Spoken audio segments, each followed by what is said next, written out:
All right, all right, all right, all right. Welcome back to the Malapert Smart motherfucking wrestling podcast. All right, we're here to talk wrestling. If you had a shitty day, just try to forget about it, and let's just try to get into the mindset of just thinking about wrestling, because that's our happy place, I guess. So for our analysis today, we're going to go through the last week of WWE and AEW, a little bit of it, as much as we can. Hopefully, we'll keep this to about an hour. But I got with me Vlad, the wrestling expert. Say hello, Vlad. Thank you for joining us. No, it's always good to be here. You're right. I've had a crappy day. I've had a crappy week. So it's going to be good to talk about something else other than what's going on in my life. So yes. Well, Vlad, I wish I could say I'm sorry for you, but it's a cruel, cruel world. So too bad. Too bad. All right. Also, no, I know.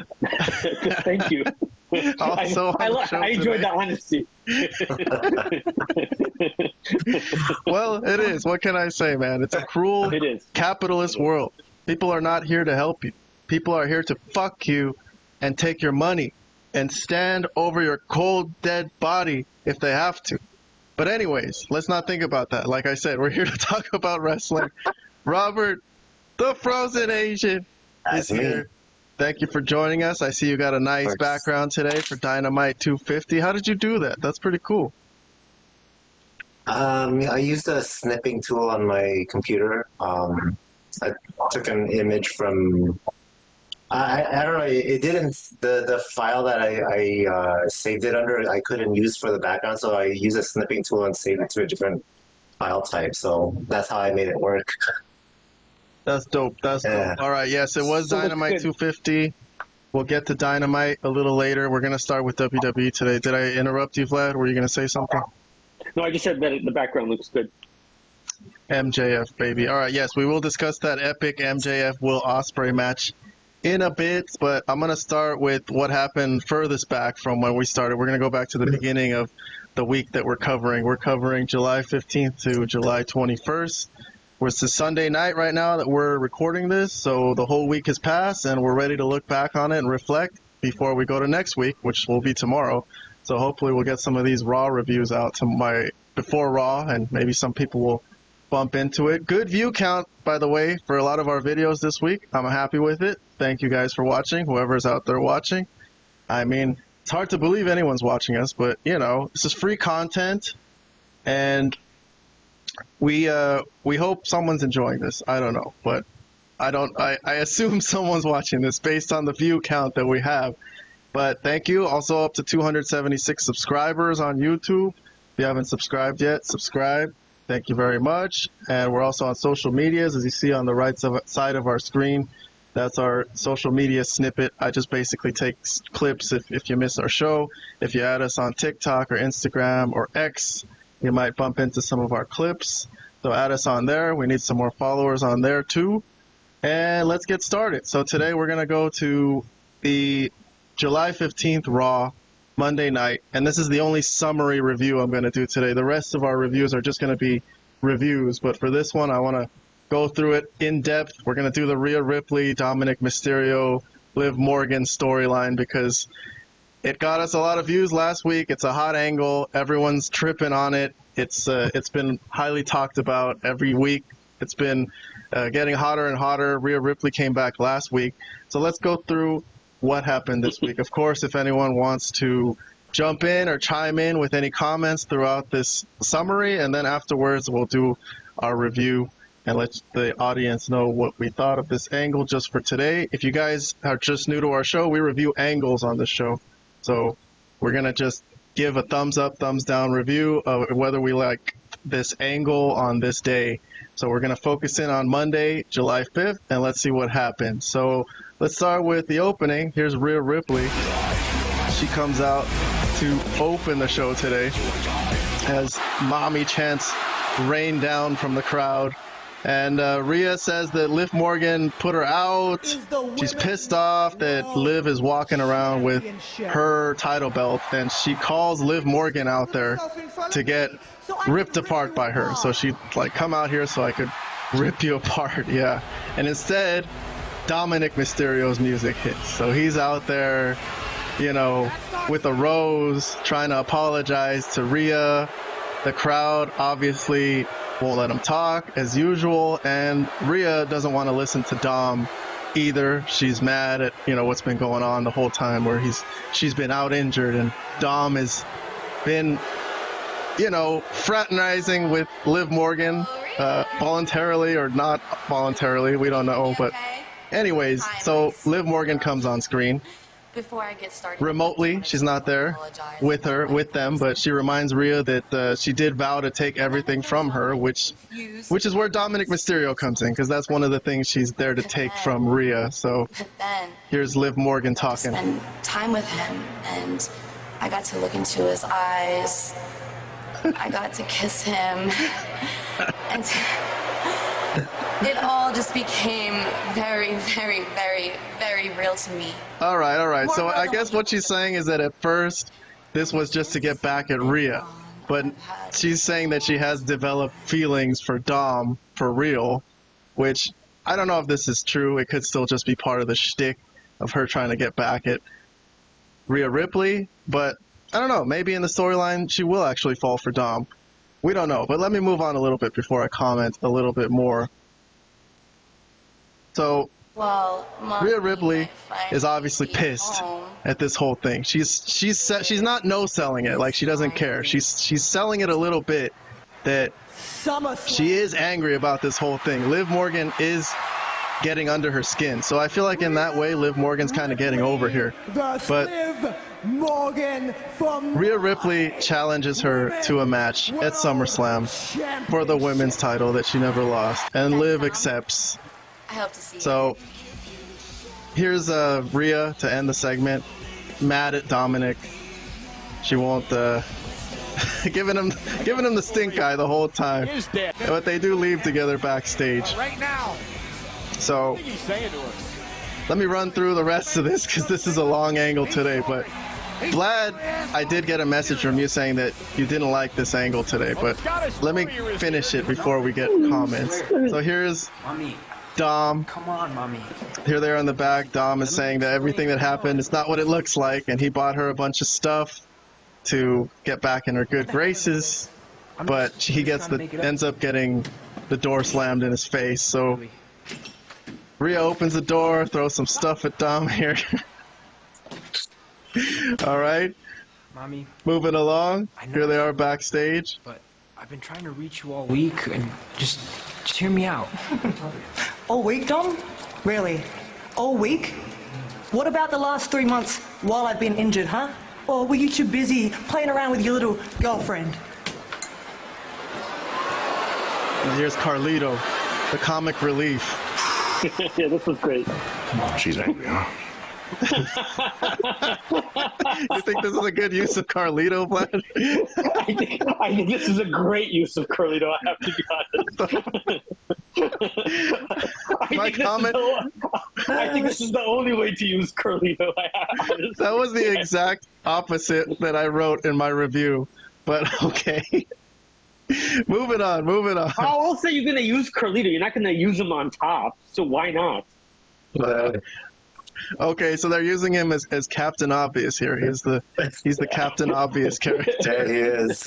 Yes, that was hilarious. I laughed really hard when he said that. I'm sorry. Well, she doesn't even want him there. She did mention that, why is he here? But that kind of get left hanging too. They didn't really resolve that. But moving along. Here's Dominic Mysterio talking to Damian, and Jey Uso comes Tell me, in. is it true? Is it true? Is it true? Tell me it's true. What? Rhea Ripley is single and ready to mingle, because I'm trying to holler. man, fucking Buddy Matthews gets no respect in the wrestling community. They just pretend that he doesn't exist. So here's Jey Uso hitting on Rhea Ripley indirectly. She's not there, but he wants to know if she's single. So I guess Jey Uso's single too, but I don't know. I guess in these shows everyone's married, but they pretend they're not married. I don't know what Jey Uso's status is, but Rhea Ripley is married. But in the storyline, I guess they ignore that. But okay. I mean, Maybe. Wi-Fi. That's what I'm trying to say. No, Leo with a and keep the whip out of yourself. Man, you see mommy tell her I said hi. All right. Hey, man. So Damian tells Dominic that he's been to prison. bro. You So can't he people talking can't like that way. accept You gotta show Jey Uso That's true. That's true. He who has a Rhea Ripley point. belongs to. Ex-con. You're right. All right. Let me move along to the match. Here's the match with Jey Uso. Here's where some more stuff goes down. Liv Morgan's there to help him. He shows up. And I'm going to play this scene. Michael Cole. Oh, no, not again. And Dominic falls onto Liv. And this time, Liv is just straight up, straddling her. What's happening right now, Cole? What do we call these? Explicitly suggested positions. Anyways, there's Rhea's music. And she chases Liv Morgan off. Liv Morgan runs off. And Rhea stays at ringside to watch as Dom loses the match. Spear, Uso splash. Another disappointment for Dominic Mysterio. 1 week after defeating his father for the first time.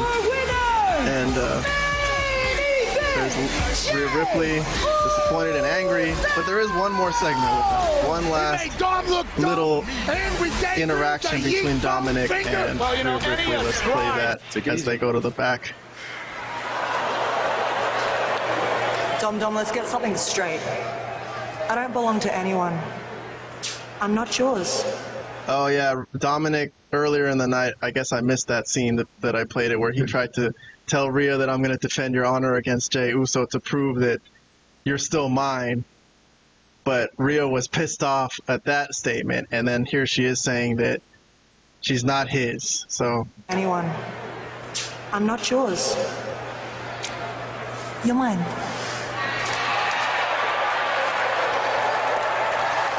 all right.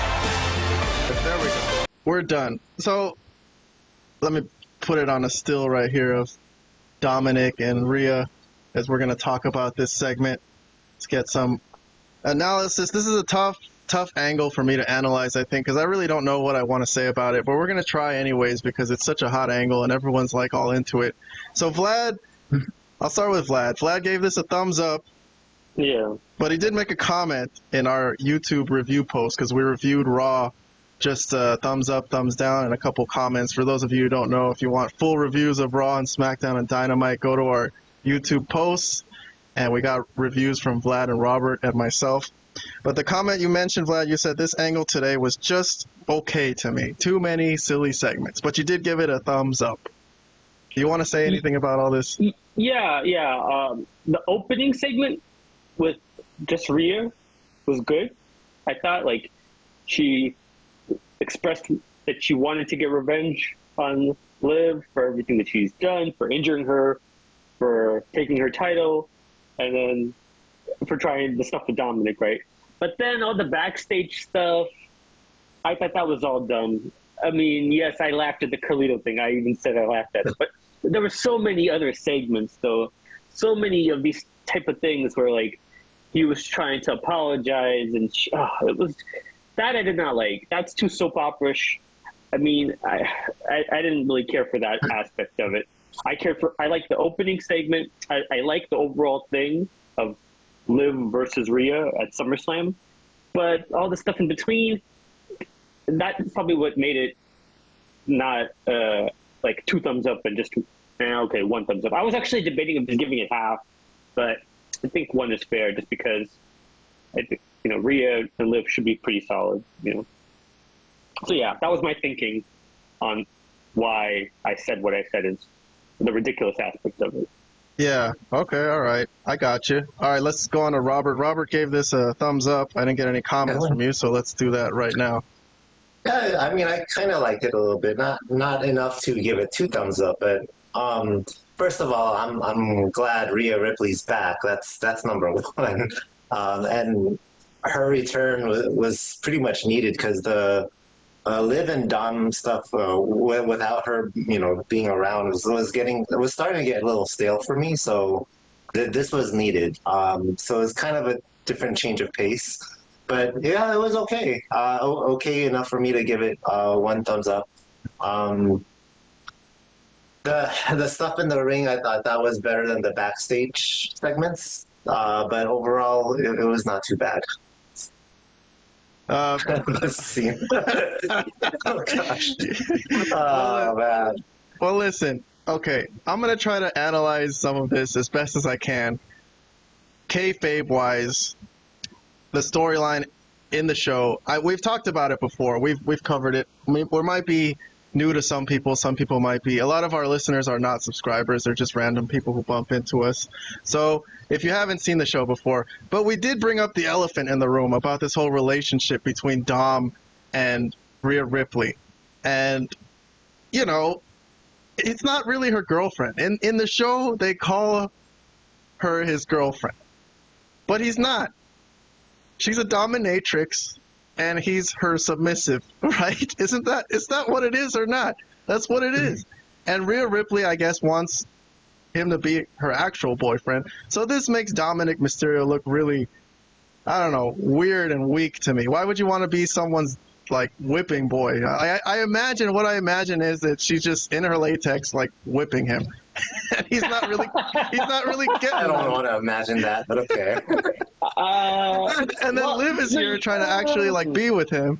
So I think he should go for Liv, you know? And we don't know yet if Liv is actually, like, into him. It could just be that in the end she's going to betray him too and just be like, I used you, and then that'll make Dom look really, really terrible. So this whole thing with Dominic looking like a weak simp for Rhea, I don't really like that word, but I don't really like it, I guess. So I gave this angle today a thumbs 0 because I didn't give it a thumbs down. I didn't give it a thumbs up. But the whole thing, the whole just dynamic of it that no one's really talking about. Like, it's just funny because they end up in these positions and they end up in these sexual positions and, you know, mommy's back and everything. But no one's really talking about what the heck is actually going on here. So that's why it's a little confusing to talk about. It's a little weird to talk about, but here I am trying to talk about it. The reason nobody's talking about it is because nobody cares about that aspect, because it's too stupid for words. That's the ridiculous aspect of the angle that I was talking about. I just care about the aspect that Rhea's back and she's going to fight Liz, and they have an angle behind it. Okay, so and you mentioned that, you know, Dom looks dumb, and if he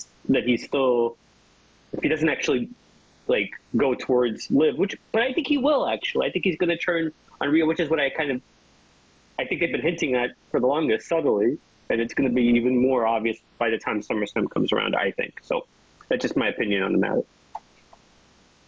All right. Well, that's enough for that. We're already 20 minutes into the show, so let's move on to some more reviews of. Sure. Let's stick with Raw. I'm not going to do a full-on summary like I did for that one. But I assume people watch this, or if you didn't watch it, you could probably find it online. You know, the internet, everything's basically free. So we're going to move on to the Wyatt segment, the Wyatt 6. And this is, for this angle today, Chad Gable basically is... he has been attacked by the Wyatts, right? To summarize real quick, to give a quick summary. And he's pissed off about it, and he told Adam Pearce that he knows who Uncle Howdy is, that it's Bo Dallas. Yeah, that was the second thing that made me laugh. Those are the two things I noted from the show that made me laugh. Well, okay. So he says he's gonna move on, and later on in the show he's gonna call his ass out, right?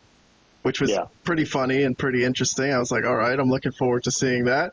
And between that, there was a Eric Rowan video package, or a interview, I guess, talking about Bray Wyatt and Brody Lee and their deaths and stuff. And Robert, in our review online, you had praised this segment in particular. You gave this. You said this was. You liked this promo. That's the quote here. I did. I liked Eric Rowan's promo, to quote Robert. So I thought I'd mention that. But let me move on to later in the show when Chad Gable's out there. He calls out Uncle Howdy, Bo Dallas. So Bo Dallas comes out in his regular attire, like regular street clothes. He's not Uncle Howdy today. So he comes out and he gets attacked by Diamond Mine. Diamond Mine are there to ambush him, and Uncle Howdy. Bo Dallas is basically just laughing throughout this whole attack. I got some still images here, and and then what happens is the Wyatt 6 music hits, or no, not their music. The lights go out here. I'm gonna go back to our page here, and I'm gonna play some of it. Sorry, I can't play video on YouTube. What is so funny, copyright. What is so But it is in the corner over here. And then the lights go out, and then the Wyatts come out for the first time. They make their first in-ring appearance, and Chad Gable and the Diamond Mine, who are his new allies, I guess, because Alpha Academy want nothing to do with his sorry ass. But they powder out of the ring, and here's the Wyatts, and here they come. Pretty cool looking scene, obviously. And this is them all together for the first time. Cool image, flashing lights, but here's a still of when the lights were kind of visible and you could see them. But anyways, let's hear some of your reviews. So what I got from Vlad today, or let's start with Robert. What I got from Robert was just a indifferent, not a thumbs up, not a thumbs down. Okay, well, I did mention that I like Eric Rowan's video promo. That part I like. The rest of it, not so much. I don't know. That part where Bo Dallas was getting beat up and he was laughing through it. I don't know. It felt very familiar to me. Was that? I think in the Joker movie, didn't Joker laugh through like getting beat up by a group of people? Or I forgot. But I think it reminded me of that movie, if I remember correctly. I think that part probably lasted a little too long. They could have made it a little shorter. And of course, the Wyatt 6, they moved really slowly towards the ring too. Like, you know, if your supposed leader is getting beat up, well, shouldn't you like kind of run there and help him out? I don't know. It was kind of weird. I think the Eric Rowan promo was probably the only part that I liked through the whole this angle, and I did get a kick out of Sherlock Gable finally cracking the code. I know who it is. He's Bo Dallas.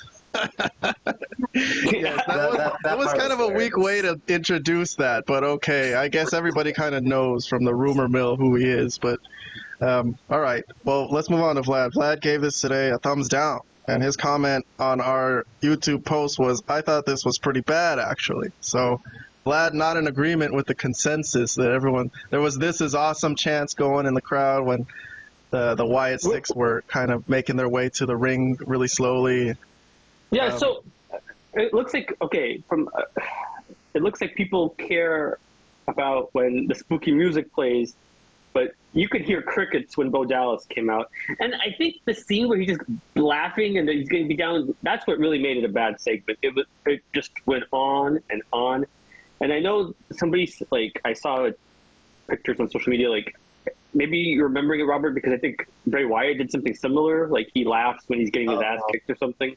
Okay, maybe, I was thinking of the Joker movie, but okay, I think that might happen with Bray Wyatt also. Well, sure, maybe they got it from the Joker movie. Who knows? I don't know. But anyways, the point is, I guess what I'm trying to say is that this was not really a good segment. It dragged. Chad Gable's line and Adam Pearce's face when he said like that Bo Dallas was funny to me. But other than that, this was not a really good segment. It kind of dragged and it was kind of dumb. And it seems like Bo Dallas himself is not really over, but the group, when they put on the spooky music and do the whole piano thing and they come out all slow, that seems to be over. And that's kind of the fear. What are you going to do when they're not in the spooky thing, when they just come out and they actually have to wrestle? Because I didn't really hear much of a reaction from Bo Dallas, like, to be honest. I didn't really hear anything that said that this guy is going to, you know, take the wrestling world by storm now that he's coming out with this new group. So we'll see where it goes, but I did not like that particular aspect of it. So yeah, we'll see. All right, well, Kahan, where's my review of this? I gave this a thumbs down also. I don't know. I guess I could see the aspect that Bo Dallas and all these guys are very hurt and mentally traumatized by Bray Wyatt's death is what this seems to be about. and that's why he's just getting beat up and he's just laughing. I didn't think the scene landed, unfortunately. And I get it though. I get what they're going for. I get the emotions of it, and they're trying to carry on Bray's legacy. But so far, I think it was too slow and not much given to us. Not much given to us. They just walked out and stared at the crowd and acted cool and creepy, which is nice. And the fog, when Chad Gables and the Diamond Mine were looking around the ring, trying to find out what's happening. I think it all looks good, but as far as a wrestling angle, I'm not really happy with it. You know, it's not making my blood boil like when a good wrestling angle hits. That's all I have to say about it. All right, so let's move on to the other thing from Raw that I thought was really good, though, was Drew McIntyre. I gave this one 2 thumbs up, and he was out there getting scolded by Adam Pearce. Adam Pearce was supposed to go out there and lift his suspension, but instead he told them that you have to apologize to the 2 referees you beat up after the Money in the Bank pay-per-view. And Drew refused, said that after all the referees and the officiating have screwed him and CM Punk getting involved in his matches, he refused to apologize to those referees, and he actually ended up pushing them, and he threatened to attack Adam Pearce when Seth Rollins stopped it. But I gave this 2 thumbs up because I thought this was a great use of Drew McIntyre, because he's just really cool the way he talks and everything. And so I thought he did great, and I thought as a wrestling segment, I thought it was really good. But let me get some thoughts from Vlad. Vlad's quote, he gave it just a thumbs up, not a 2 thumbs up in his review. He said, "This was solid, but not the best segment it could have been. Why does Drew have to apologize for knocking down refs and no one else ever does?" Good point. Well, yeah, I think that was my problem with the segment. Overall, Wait, sorry, you got cut off. Say that again. Sorry. Can you guys hear me now? Yeah, go ahead. Yeah, sorry about that. I was saying that was probably my problem with the segment. That why does Drew have to apologize? Why does he have to say he's sorry to these referees when referees get beat up all the time, right? It happens like every other. What about Braun Breaker? He beating up referees left and right? Don't heels beat up referees? Isn't it like a thing that happens? Does Braun Breaker beat up a referee, Robert? I think he beats up the guys. He ruins matches.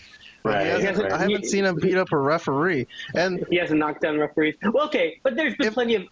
Yeah, no, I understand what you're saying, Vlad. But the argument I was going to make against that I've been waiting to come on the show and talk to you about was that I think the one argument you could say is that this is a new WWE. It's a new regime.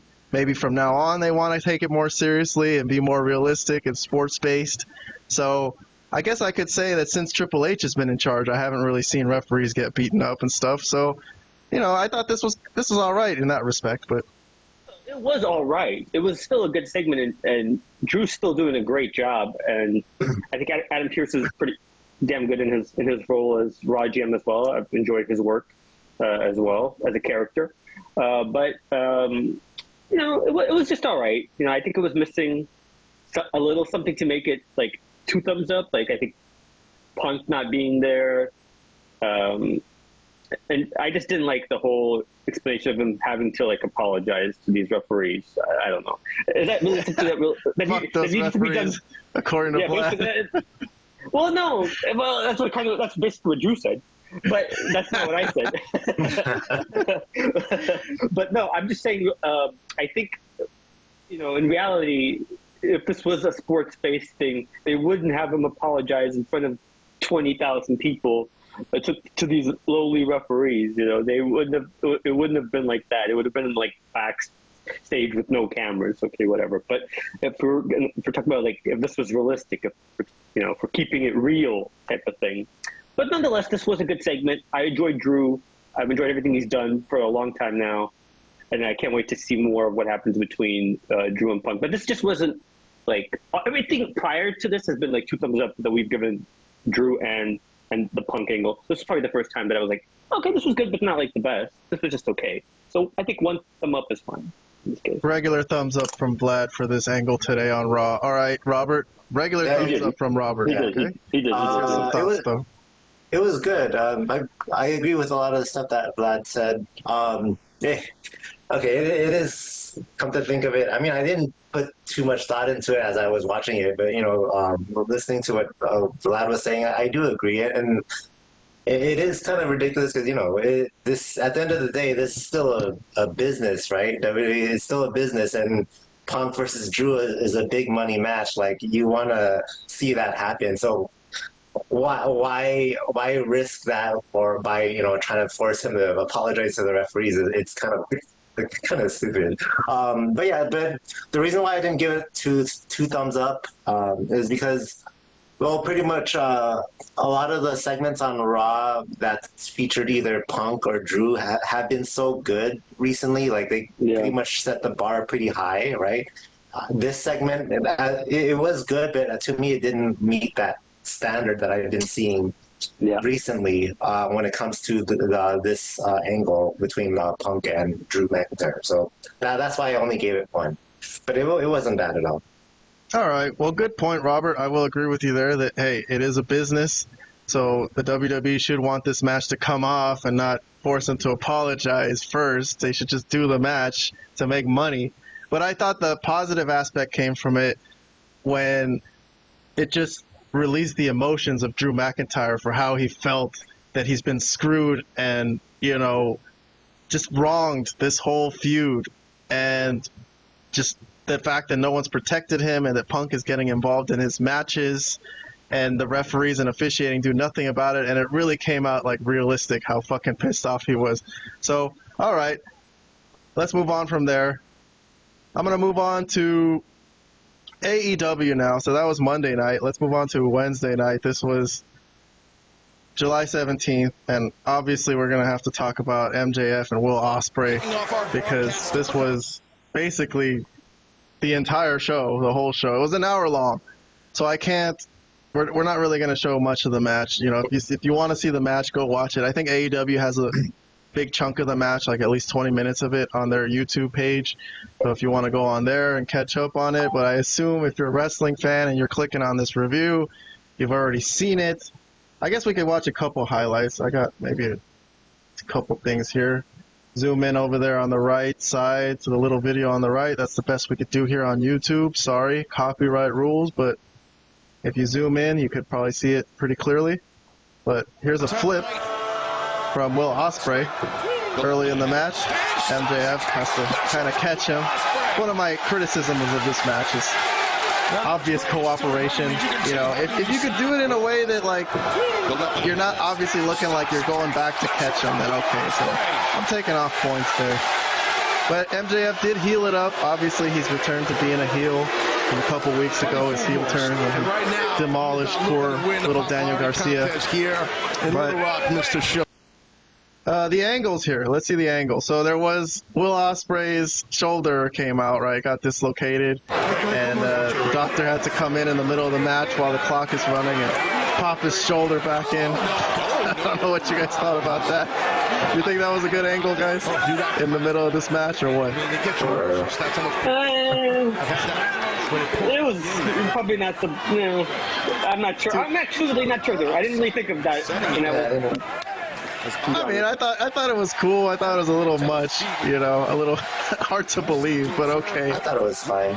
Yeah. All right. So the ending, this was the Tiger Driver. This is basically like 1 minute left in the match, and the angle of Will Ospreay they've been going with is that he hit this Tiger Driver on Bryan Danielson, and Bryan Danielson was convulsing for like a few minutes after their match, and he promised never to use it again. So here he is being torn about whether he's going to use the Tiger Driver, and he didn't do it. So basically this led into a ref bump and a chance for MJF to use his Dynamite Diamond Ring and cheat to win the AEW International title in a 1 hour match, or a 59-minute and 59-second match that was the whole first hour of Dynamite, basically. And here he is getting oxygen treatment after the match. And he did a lot of smack talking, talked about Will Ospreay, that he's not a real wrestler, he's just a, what does he call him?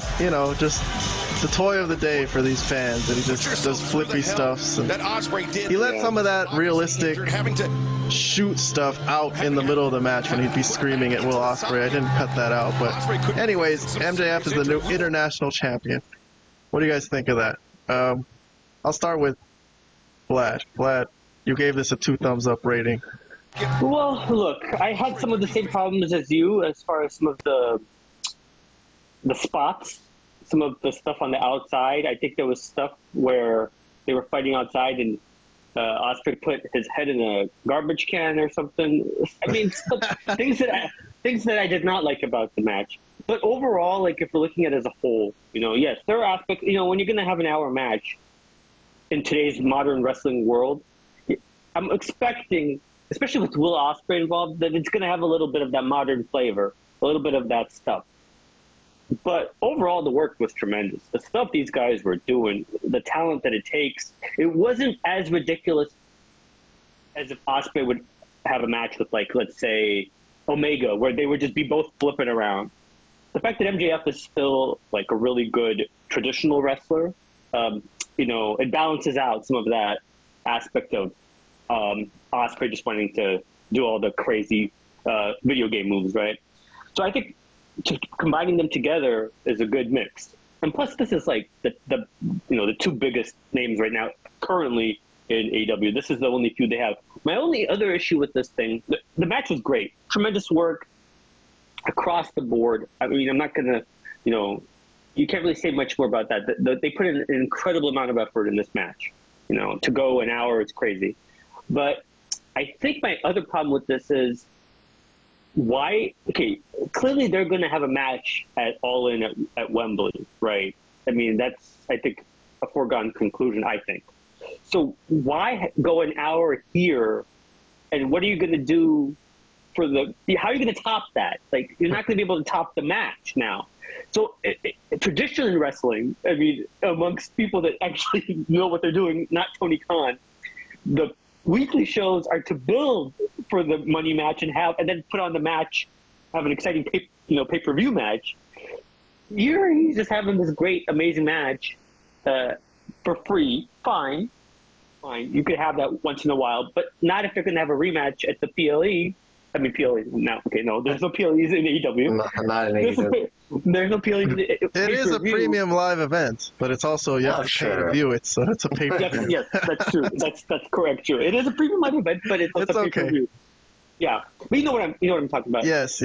Yeah. So that's my thing. You're not going to be able to top it now.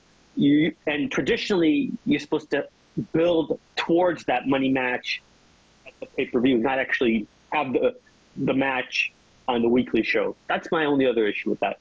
Otherwise, good work, great job. It's the only thing going in AEW. It's the only thing that you can really care about. This is the first time in maybe months that I've actually not forwarded through the first, or at least some portions of the first hour of Dynamite. I mean, I watched this match all the way through to its entirety.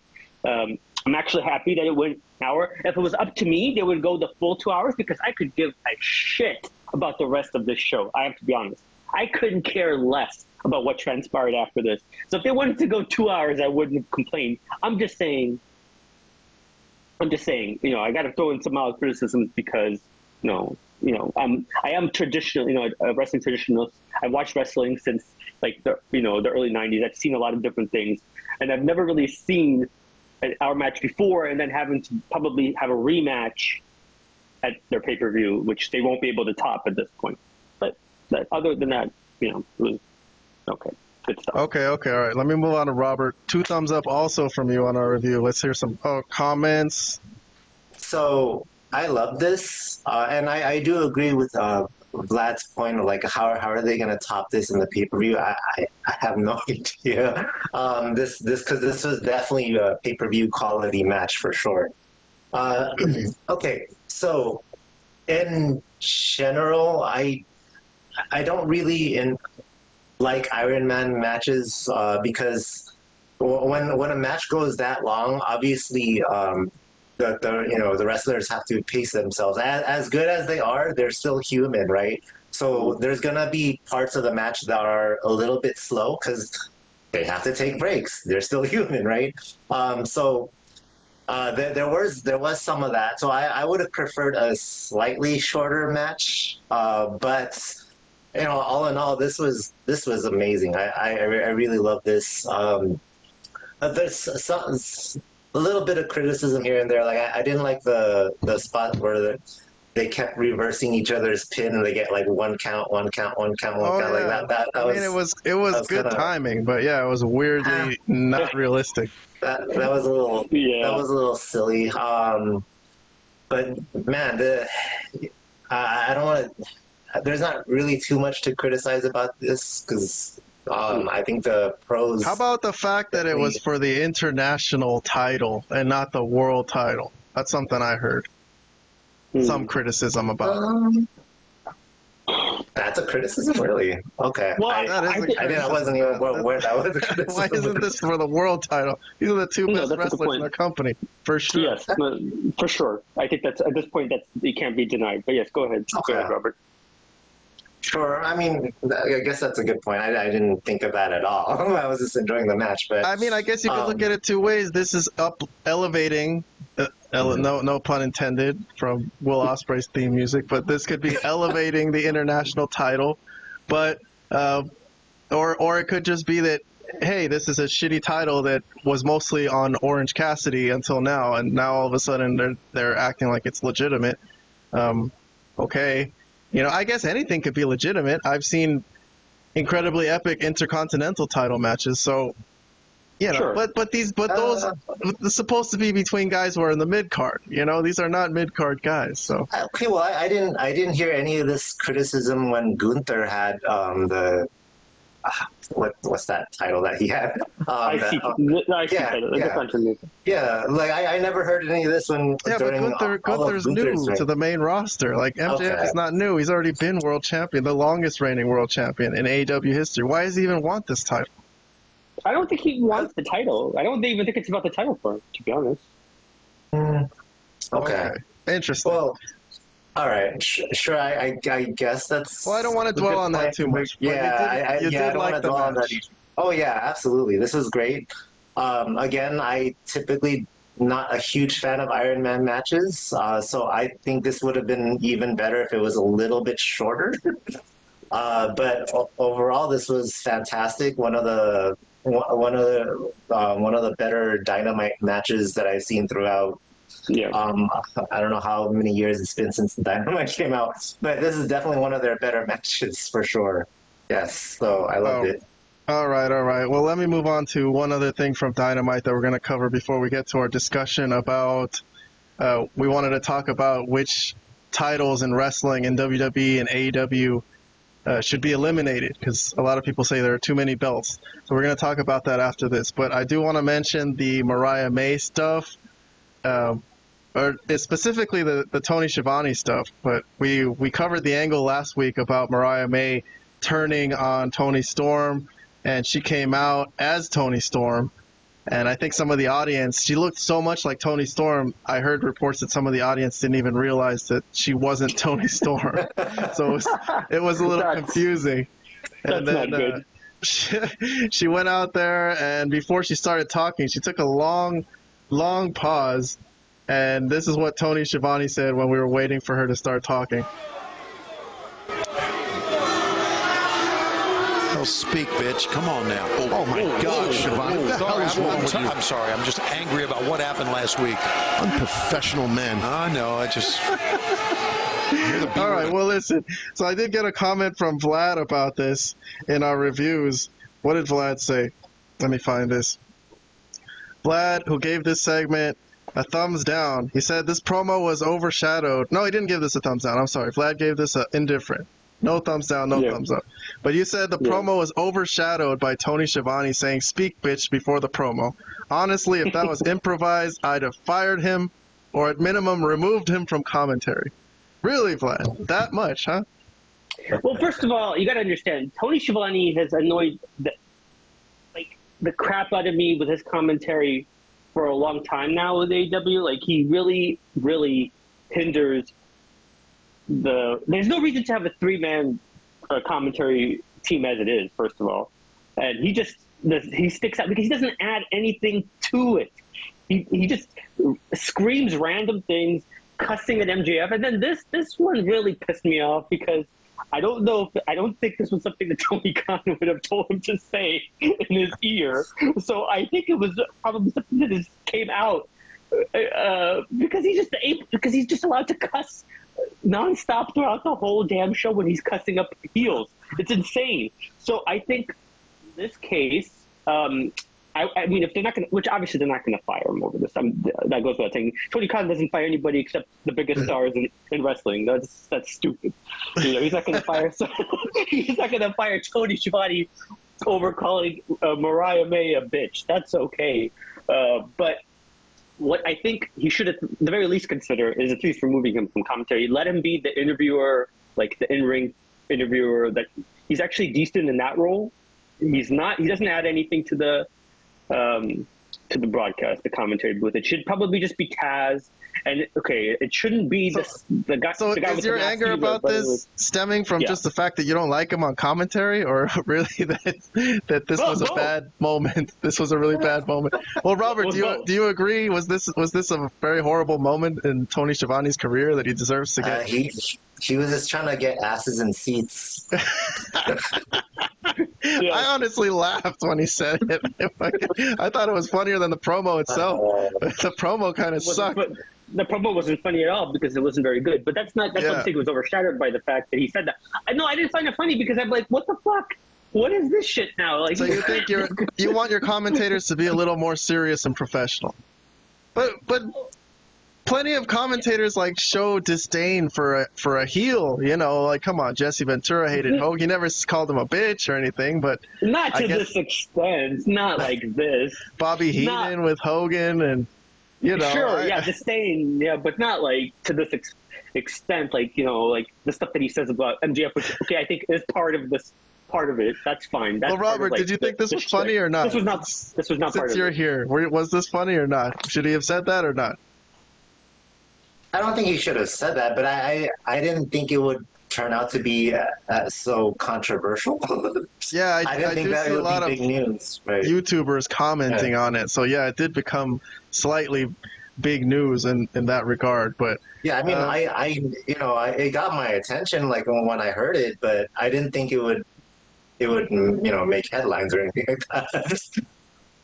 Okay. I don't know. It didn't sit well with me for a number of reasons, and I think it's because the majority of it is because I really don't like his commentary, and I know a lot of us nostalgia WCW guys don't have a liking for Tony Schiavone because of the years in WCW, right? But yeah, sometimes you got to call it like it is, man. He's just not doing a good job. He's not adding anything. He just screams random things, and him and oh god, what the hell is the guy? Excalibur are really not good together.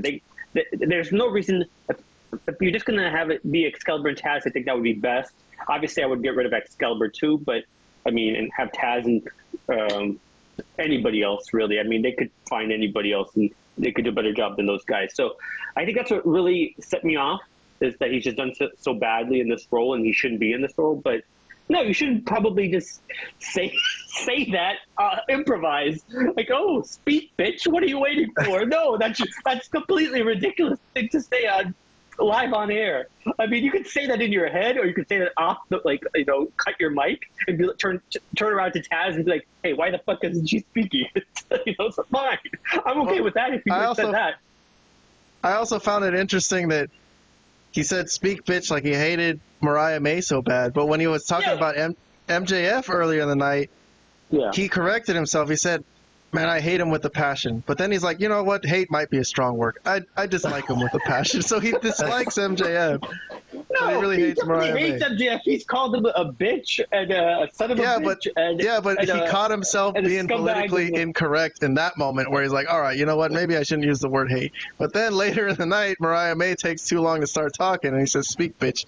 But I do want to mention about what you're saying about Tony Schiavone, about how for some reason he hasn't been good on commentary. He's gotten a lot of criticism, and I will say that I also don't like his commentary in AEW as compared to WCW. I think it was a lot better back then. But I think the reason for that is because Tony Schiavone is basically Tony Khan's yes man. Like Tony Khan is just telling him what to say in his ear, and he just says it, and he goes, "Oh, this is so great! Oh my God, this is the most entertaining match I've ever seen! Yes, oh my yes, God, yes. this is so cool! This is so funny! Ha ha ha ha!" And that's things that Schiavone or Tony Khan's telling him to say. I think if they just let him kind of commentate wrestling on his own, I think he'd be a lot better. But if they get Tony Schiavone out of there, they're just going to get another yes man in there. So I don't really think it'll improve. But No. all right, I'm going to move on from that. It's hopeless. I do want to move on to our little discussion. Speaking of AEW. Wait, I just want to make sure. Are we still going to cover SmackDown or no? I'll get to SmackDown at the end if I have a little time. Sure. We'll no do problem. some rapid reviews of a couple more angles, but I do want to get to our little discussion before we get to that. I did text you guys. I wanted to talk about what belts that you think we should take away in wrestling. So let me pull up a graphic that I made. Hold on. Give me a second. Yep. I'm doing this all on the fly here, guys. Here we go. Can you guys see that? Yeah. Here's Vlad's. Vlad, the wrestling expert. He would eliminate these titles from wrestling. So he's got the WWE World Heavyweight title, currently owned by Damian Priest. The Raw World Heavyweight title, I guess you could call it. So it's on Raw. And the WWE Women's World title, so the SmackDown title, owned by Bayley. I'll get your comments on this. Let me just read it off. And then the U.S. title, the WWE World Tag Team title, which I guess is the SmackDown one, and the AEW Trios title you don't like, and then the Continental title as well, owned by Okada. The Trios titles are vacant at the moment. So we didn't include Ring of Honor in this because that's a separate company. At first you were saying get rid of all the Ring of Honor titles, but then you said, you know what, let them be a company, but just don't bring the titles to AEW, right? Exactly. So anyways, let's hear some comments from you on your list as you see fit. Go ahead. Well, I mean, I'll go through them, I guess, one by one. I mean, okay, we've said for the longest, we've said before that there really shouldn't be two heavyweight champions. There should be one champion company. It's always been ridiculous when they create the second title. This time, they created it just, within like a year ago where they gave it to us. Well, they didn't give it to Seth, but he did win some sort of tournament. But it was all bullshit. It was, as Robert described it, the not being able to beat Roman title, or however he worded it. At the time, yeah. At the time, yes. But there really shouldn't be a second champion anyways, no matter who the other champion is. We've discussed that before. We've, I think, come to some sort of consensus that we all agree that there shouldn't be two champions. Okay, and then the women's, it's the same thing, but it's even worse. Two women's champions. I mean, Jesus Christ.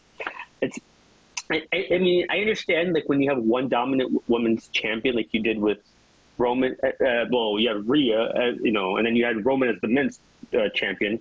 But, okay, but do you really have to create a second title? I don't see that as a good option, honestly. Well, the women have the same thing. They got two titles, too. So here's the World Women's title. Yeah. That's what, Liv Morgan's that's what I'm saying.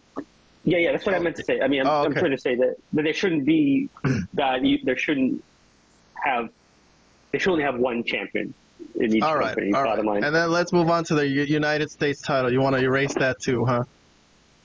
Well, again, some WCW guys are going to because that's a WCW legacy title. But in this case, the way they've been using it, and the fact that it really doesn't mean anything anymore, and the fact that Logan Paul has it and he doesn't ever defend it. I mean, I know he's about to defend it at SummerSlam, but it really doesn't mean anything, I would probably get rid of it altogether. I mean, if they want to keep that one I'm on the fence about, but it really has not meant anything for a long time. WWE World Tag Team titles, I mean, that means there's two, unbelievably, there's two tag team champions, again, one in Raw and one in SmackDown. That's too stupid. I mean, I can't even, I just can't. Okay, this is the most outrageous one, the AEW Trios title. Six-man tag team titles, yes. Oh, yes, that's what it is. The six-man tag team titles. I would prefer them to be called six-man tags because, I don't know, I think it sounds better than trios titles, but okay, so you don't like the idea. They did have that, though, in the NWA back in the days.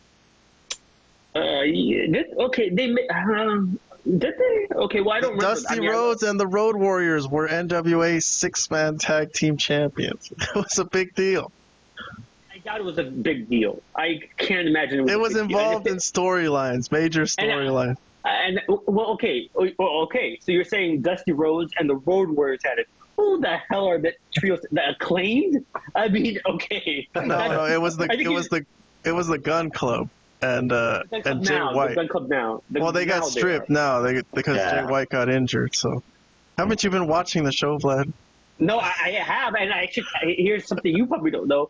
That the Christians group just won this stupid title. On Collision. I didn't watch Collision. The patriarch? The patriarchy, yeah, the patriarchy are the current. I haven't even watched Collision yet. I haven't gotten to it. Well, thank you for that information. So don't tell me I don't watch this AEW. I watch all of this fucking wrestling. You do. You're while I'm producing the show, you're watching the wrestling. Okay, I got you. No, obviously it's a ridiculous title. Okay, I'm sorry. I didn't know about the NWA. I mean, maybe I did. I just something that never dawned on me. But as you said, Dusty Rhodes and the Road Warriors had it. That's a big difference than the Bang Gang Club, whatever the hell their name is. So no, all right. It's a really ridiculous title. Let's move on to the last one on your list, the international title, the continental title. You did mention that you think that there should be one of the international and continental, and you chose to erase the continental one. I don't mind having one be like the secondary title. I know they already have the TV champion. The hell? Jack Perry's the TV. Okay, I just had to remember who the TV champion was for a second in AEW. I know they already have the TV title, but I think that one obviously should stay. But I don't mind having another championship like this. But the problem is, Okada is hailed as one of the greatest wrestlers in the world, right? He has this title currently, right? Am I right? That's who the champion is? Yes. It's basically just like the R-Truth of AEW at this point. It says random things, or maybe he's the Carlito. Maybe that's more of a the comic relief. This is supposed to be one of the great wrestlers, but they paid a whole bunch of money to come to their company, and he doesn't wrestle, and he just says funny stuff, and he has this belt, this meaningless belt around, that he carries around. No, get rid of this whole thing. Get rid of it. And what a horrific use of Okada in AEW. What a disgrace. Well, okay, but regardless of Okada being the champion, but you're still against the idea of there being all these mid-card titles, because they got the TNT title too, and the international title. The TV title's okay. Okay. All right then. Let me move on to Robert's list then, because we're almost at an hour, and I might want to hit some quick reviews afterwards of other angles throughout the week. So Robert, this was your list. A lot shorter. Just the WWE World Heavyweight title, the AEW Trios title, and the FTW title. So I guess you got the same views about Vlad about the World Heavyweight title then? About the WWE World Heavyweight title and the AEW Trios title? Yes. So yes, my list is... Wait. Oh, okay. For a moment there, I thought you were frozen. But anyways, yes, my list is shorter, but also, I didn't take too much time to think about all the titles that were out there, and try to decide that should go, that should stay, that should go. I really just went with my initial gut feeling, like what I want not present anymore, right? And then these three were the initial titles that came to mind, and on my gut feeling, they need to get rid of this. The World Heavyweight title, that was mentioned already, that Seth Rollins won. That title was just created because no one could take the actual WWE title away from Roman Reigns, which I thought was a really dumb idea. Trios title, I want to get rid of it basically for the same reason as what Vlad already mentioned. And then FTW. I didn't even think of that. WTF, man. Seriously. Why is that? So I think Jericho has this title right now, right? Yes. Oh, wow. Chris Jericho, okay. The Learning Tree. Yes. He took it off a hook. The FTW title, I don't even know why that got created to begin with. That was pretty much it, but, for Vlad's list, I don't disagrei with any of that either. So, and then all of the ROH stuff that was mentioned on the text, most of them I didn't even know existed. So if it disappears, I wouldn't even know because I didn't know they existed to begin with. So I was just curious why he only mentioned like the world heavyweight title, but not like that there's multiple tag teams titles. Yeah. He's just going with the main ones that he really wants to get rid of. These are the ones that he really fucking hates. And well, yeah, I mean that's fair. But for some reason I didn't even think of because I don't think of the TW as a real belt. You know, I for some reason it didn't even dawn on me to even put that in the list. Obviously, it's one that should definitely not even exist because it's so they don't use it correctly anyways. But yes, but I didn't even think of it. All right, well, my list. Well, I'm actually the opposite of you guys. I think it's all fine. I like all these belts. I actually would add a few belts. Here's the first ones that I would add. I would add a Raw Trios title and a SmackDown Trios title. No. All right, you guys You guys listening closely here? A WWE Women's Raw Mid Card title and a SmackDown Women's Mid Card title. Okay, and then a women's World Tag Team title because there's only one women's tag team title in WWE. So I need a second one too. I'm not done yet. AEW, they need a women's tag team titles, okay, and women's trios titles. All right. Also, I'm not done yet because you know how Raw and SmackDown get their own titles for each show? So why doesn't Collision get their own titles? So here's the Collision World Champion. Oh, man. Okay, a Collision Tag Champion. I don't know who you are anymore. I'm having a heart attack. I'm going to have a stroke live on this podcast. Chaos trying to kill me. Now I wish I'm having those sound issues again. Yeah, pretend like you don't hear them. That's what I'm going to start doing. I can't hear you anymore. Chaos, are you there? Hold on, I'm not done. Oh, Jesus. FTW. FTW tag team titles. Men's mid-card title, women's mid-card title. Okay, all right, fine. Obviously, I'm joking here. There's too many fucking titles. I'm basically with Vlad. I think it hurts the United States title to get rid of that, but if they actually rebranded WCW someday, then they could put the US title back. That would be nice, but okay, fine. I'm messing around. Yes, I'm with you guys. My list is probably more like this one. I think they could keep the trios title if they actually kind of worked it well with some angles or something. But okay. Have they? How long have they worked any angles in the years that this? These trio titles existed? No. I mean, in their minds, I think they did, but oh boy, in their minds. Okay, well. All right, look. So we've already gone over an hour. Vlad, you wanted to hit a couple extra, just speed reviews, maybe just real quick comments on. I'm okay doing that if Robert's couple things. Yeah. So. Okay. So I'll go back to Raw from Monday night. Let's hit the Gunther Damian Priest one. Give me 1 second. Sorry guys.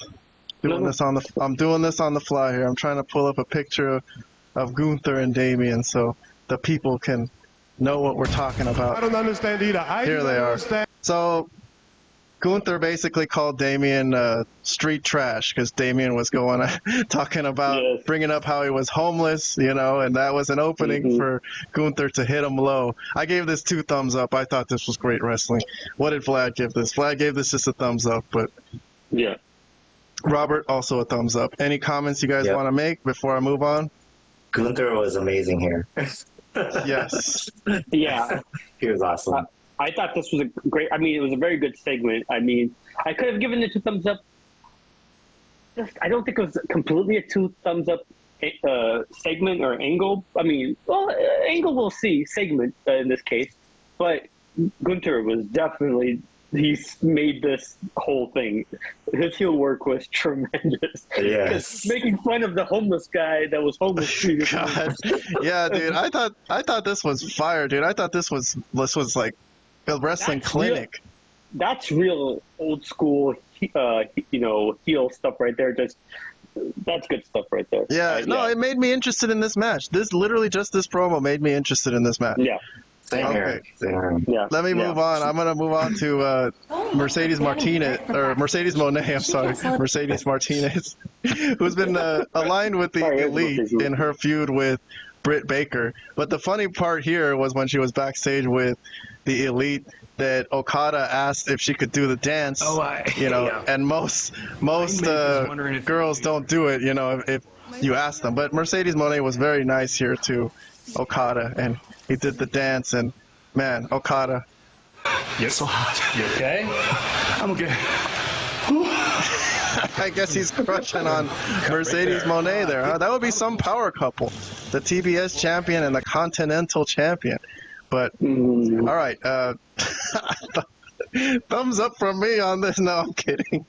I gave the whole angle of Mercedes Moné today no thumbs up, but I thought it was hilarious, this with Okada and Mercedes Moné. You who was ripping on Okada earlier today, you wanted to erase the Continental title because Okada sucks. I like Okada, Vlad. I'm not with you. I like Okada.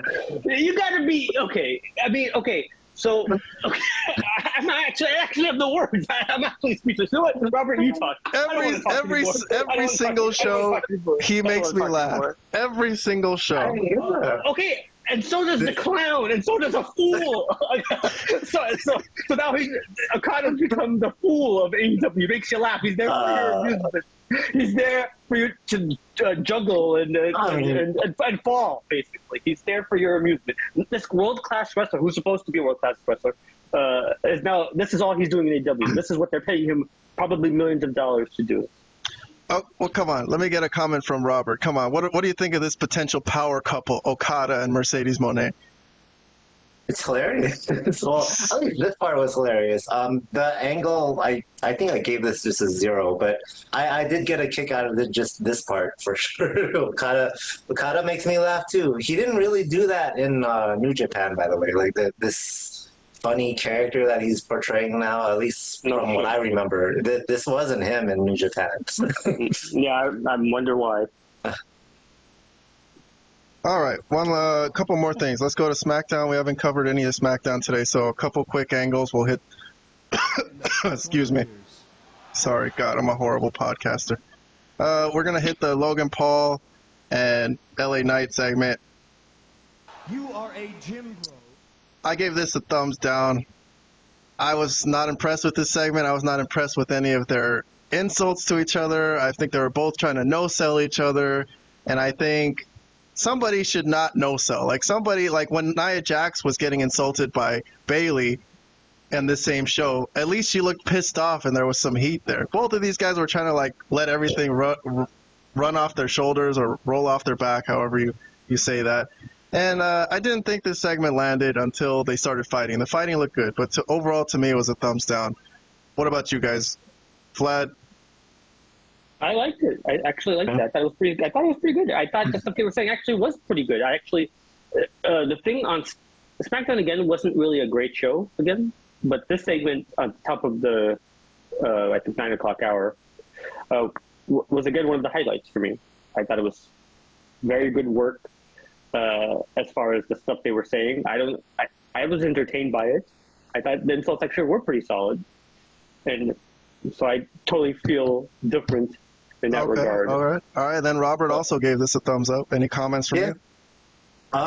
Yes. Well, usually Logan Paul's promos to me are kind of cringe. This one for me was not. I think this was one of his better promos in my opinion. But yeah, overall I enjoyed it enough to give it 1 thumbs up. It wasn't good enough for 2, but just 1. Yeah, sure. Yeah, I agree with that. I don't know. The thing he was saying about, LA Knight, this is the only thing that's important to him because he's only a pro wrestler and I do so many other things. I'm like, is that an insult? And then the thing about how he's like, you don't deserve a title shot. So he was stringing it out. He didn't want to sign the contract. Why should I fight? Dude, we're here to sign the contract. This match is going to happen.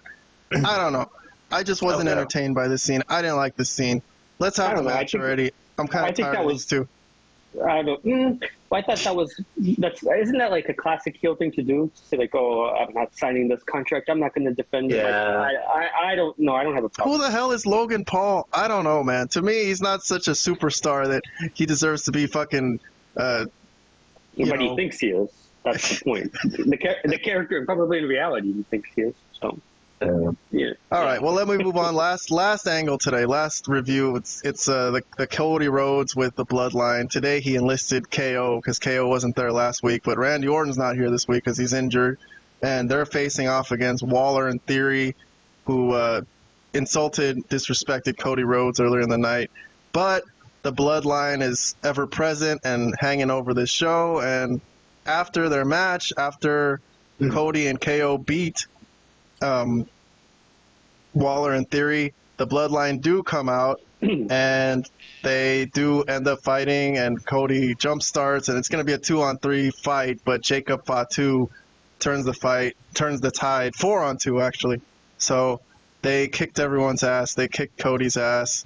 They here's Jacob Fatu. Here, you want to hear him talk a little bit? You want to disrespect my tribal chief, the man that does everything for the family.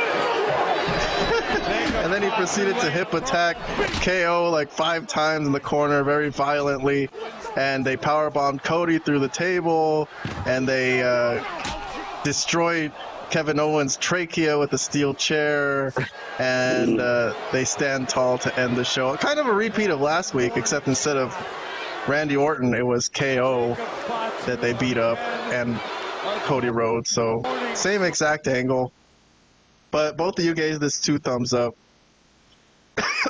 Excuse me. Any comments? Vlad, you wanted to comment on this? I like it. Yeah. Wait, go ahead, Vlad. What did I give it? Vlad, no, I'm sorry. Vlad didn't give this 2 thumbs up. Vlad gave this just a regular old thumbs up. Yeah, that's what I thought.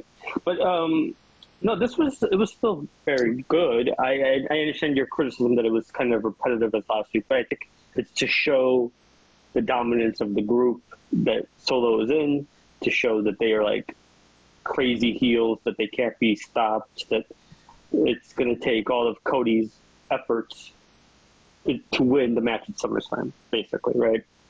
So overall, I enjoyed it. It was another beatdown, but it was, I think it's leading up to something, it's not so bad to have repetitive angles. I mean, the NWO whooped everyone's ass every week back in the days too. So okay, that's cool. And this is very reminiscent of that. As a dominant stable, just leaving everyone laying. All right, Robert, you're the last review today. You gave this a thumbs up. You want to comment on the Bloodline and Cody? Yeah, I gave it just 1. Kind of the same thing that I mentioned for the. Hey, don't say just 1. A thumbs up is a good freaking rating. No. That means you liked it. I said that for a reason, because for the same reason why I gave the Drew McIntyre segment just the 1 thumbs up is because recently, just like with the Drew and Punk stuff, recently a lot of the Bloodline stuff has been so good that they set the bar really high for their segments, right? And kind of like with Drew McIntyre, it didn't live up to that. It didn't meet that high bar that it has in recent weeks. So the same thing with this segment. So that's why I said just 1. But this was still very good, and I think the Bloodline, they're gonna continue being dominant. This is all to set up the big return of Roman Reigns. So that's what it's leading up to. But yeah, I did enjoy this. SummerSlam's coming up. Roman Reigns might show up, according to Robert. You think that might happen there? I don't know. I have no idea, but okay. I wonder. I wonder when it's going to happen. I wonder how it's going to happen. This whole thing has been really, really well done. So, yes, I'm looking forward to it. Okay, I think that's enough for today. That's enough wrestling talk for the peoples for an hour. I think an hour a week is enough to ask people to listen. So I wanted to get back into some old WCW stuff, but I didn't have time to prepare any of that this week. But we're going to continue on we're in November 1996. But stay tuned to our channel and subscribe, and we'll get back to that whenever we can. But for right now, we're covering modern wrestling every week. We're doing Raw and SmackDown and Dynamite. And if you want to see our full reviews for the angles that we don't get to in our hour podcast, go to the YouTube post, and we have every single show and every angle. So we are the most comprehensive wrestling fucking podcast in the world. I think we're the best one, honestly. I really do. I was going to have a segment today where I criticize the Cornette show. Because, man, these guys, are they even watching? All I hear them say is Brian Last and Jim Cornette saying, yeah, and then that guy came in. What's his name? What's the guy's name? Dude, you're doing a wrestling podcast that hundreds of thousands of millions of people, and you don't know the fucking guy's name. Dude, okay. I don't know who. I'm tired of them doing that, honestly. Like, who's the guy again? Oh, yeah, Grayson Waller. I forgot his name. Fuck you, dude. Fucking remember their goddamn names. Anyways, we are the best fucking wrestling podcast. To be fair, it's easy to forget Grayson Waller, but neither here. I mean, if you're going to use that example, then yeah. Neither here nor there. I think my point is, those guys make money off this. It's their full-time job. Fucking get serious. This isn't even our full-time job. We have jobs. We just do this on our spare time a little bit. We just fucking record for an hour. And we know more about these characters than they do. But anyways, we got all the reviews on the YouTube posts. Subscribe. We got incredible, I don't want to say incredible, but we got cool pictures, cool thumbnails. I like them. I think it's a good retrospective into the past week. If you don't remember what happened, we'll give you a review. And thank you so much for subscribing. 276 subscribers, by the way. Very proud of that. We're on our way to 500 and 1,000. That's our goal. So hit subscribe, tell all your friends who watch wrestling. And I want to personally thank Vlad, the wrestling expert, and Robert, the frozen Asian, for being on this show and for submitting your reviews, for watching the shows. I know it's a lot of work, man. You guys basically do a part-time job watching all these wrestling, but I hope you enjoy it, man. I mean, I enjoy it. My life is fucking sucks, so this has been like one of the highlights, watching wrestling. So thank you so much for being a part of this, and onward and upward. Episode 118, episode 119 next week. So thank you guys so much. We'll see you next time. All right, guys, that's it.